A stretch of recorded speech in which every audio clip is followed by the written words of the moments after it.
So when we first enter the world of investing, we are faced with many overwhelming decisions on where to place our money. What stock should we buy? Is crypto the future? Should we wait for a market crash? Or should we just put all of our hard-earned money into a JPEG of a gorilla that looks like he's had one too many down his local? Either way, no matter how many books we study, news articles we read, and portfolio updates we watch, for the everyday investor, the most popular route to go down is by building a set it and forget it fund portfolio, and the place where most people turn to when it comes to this is a company called Vanguard. So in today's video, I'm going to share with you exactly how to build the perfect Vanguard portfolio. And whilst there may be no such thing as a one-size-fits-all perfect solution out there, otherwise we'd all just invest in the same thing, right? I do think there is such thing as a perfect portfolio for you. Because after all, we all have different circumstances, goals and opinions, and it's these factors that will really play a massive role in the investing decisions we decide to make in the future. For example, John over here, who is 67 years old, who is looking to retire next year,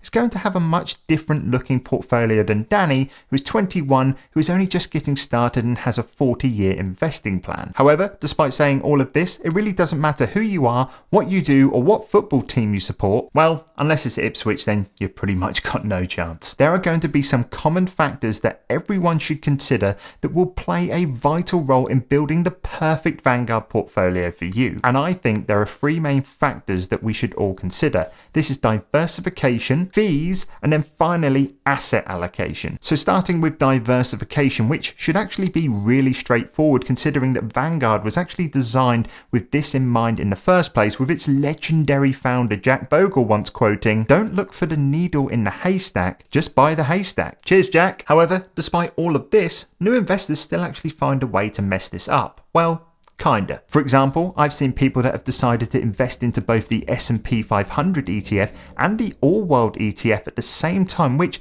may sound extremely diversified from the outside. However, when you take a look into the specifics of the portfolios, 60% of the allocation in one fund you actually have already covered in the other, which means essentially you're just investing into the same thing twice. Now, I'm not actually sitting here saying these are not good funds to invest into. These are actually, in fact, both amazing options. However, when you combine them, it does seem like it's a little bit overkill. Next up, you want to have a portfolio that of course costs very little in terms of management fees, because at the end of the day, the more money we can save, the more money we can of course invest. Luckily, when it comes to comparing Vanguard to other investing products, it's actually one of the cheapest out there, and pretty much all of their fees are a long shot cheaper than having someone actively manage your investments for you, and most of the time, these guys can't even beat the market anyway. So having said this, as long as you are investing with Vanguard and you're choosing the ETFs and the funds that they offer, you're probably going to be okay in terms of keeping your fees low. And then the final area we need to take a look at is that we need to make sure that we have the correct asset allocation within our portfolio. Do you want a portfolio that contains 100% stocks? Or do you want to break it down a little bit and include a percentage of bonds within that as well? And all this is going to come down to simply how much risk versus reward you're actually willing to take. Generally speaking, what you normally see is people looking more shorter term, maybe with retirement in mind, tend to lean towards a higher bond allocation, and those that are looking at the long-term holds to aim towards a higher stock allocation. But now we know the three main areas that make up a good portfolio for us, let's now dive into the Vanguard platform and find a combination that suits you best. And the first one I want to introduce you to is the one that I like to call the one fund portfolio. This portfolio consists of obviously just one fund, and it's a ready-made for you option that will cover regions all over the world, giving you great diversification across many different sectors. This fund is called the FTSE All World ETF, or for short, VWRL. As you can see, it consists of 3,801 stocks and has an ongoing charge of 0.22%, which is not the cheapest in comparison to the ETFs I will mention shortly,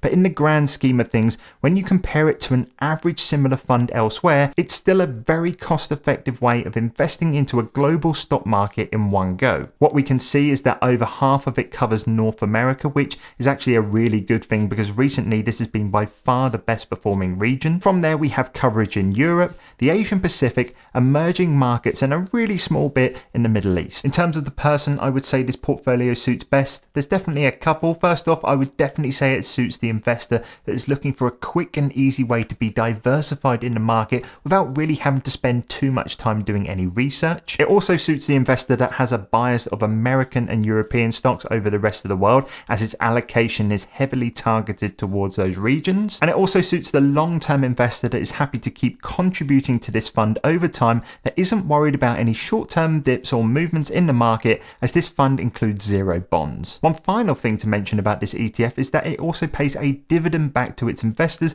on a quarterly basis, which you either have the option of taking it out and spending it on yourself, or investing it back and buying some more shares of this fund. Now, this all sounds really good, doesn't it? Well, yeah, it does. And it is. However, don't get too excited, because this next option is one that will give you a little bit more control over your exposure and is a great option for those that have more interest in certain markets over others. And this one I like to call the regional portfolio. And basically, what we are going to be doing in this one is building something very much the same as the all-world ETF. However, this time we are actually going to go ahead and buy the funds of each different region separately, so we can have more control of where our money is going. And if you wanted to check out all the different ETFs that Vanguard has to offer, all you have to do is head over to vanguardinvestor.co.uk, hover over the What We Offer tab, and then click on the ETF section, where you will actually find all the different funds separated out by region in terms of what you can invest into. But don't do that just yet. Let's build one out here first as an example. All right, so let's kick off the regional portfolio example by putting 50% of our allocation into US based stocks,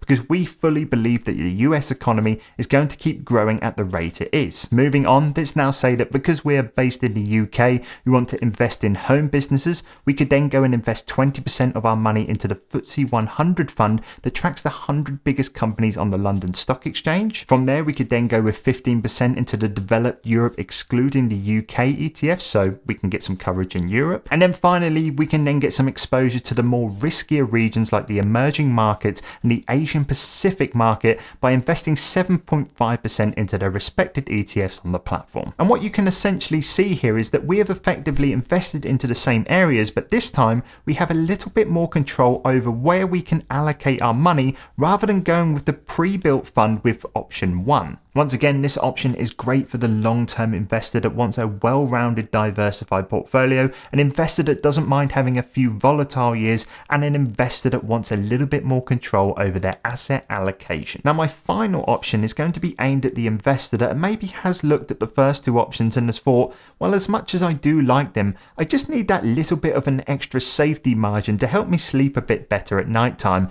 And this one is by taking a look at one of the Vanguard Live Strategy funds. And the difference between the live strategy funds over the standard ETFs we've just been taking a look at is that instead of investing into multiple companies across different indexes, the live strategy funds are just made up of loads of actual Vanguard pre-built funds within themselves. And the main benefit of this is that this then gives you the chance to include bonds within your portfolio, which will essentially lower your risk but may lower your chance for reward at the same time. And one other major difference is that they actually do cost quite a bit more than the average ETF. This doesn't really mean anything for performance, but if you wanted to acquire just one share, you will of course have to spend a little bit more money. So let's take a look at them, and as you can see here, we have 5 different live strategy funds that you can choose from, and whilst all of them invest globally, you now have the chance to choose your equity to bond allocation. And if we just take a look at the live strategy 40% equity fund as an example, as you can see, this fund consists of 60% bonds and 40% equity, which are the stocks.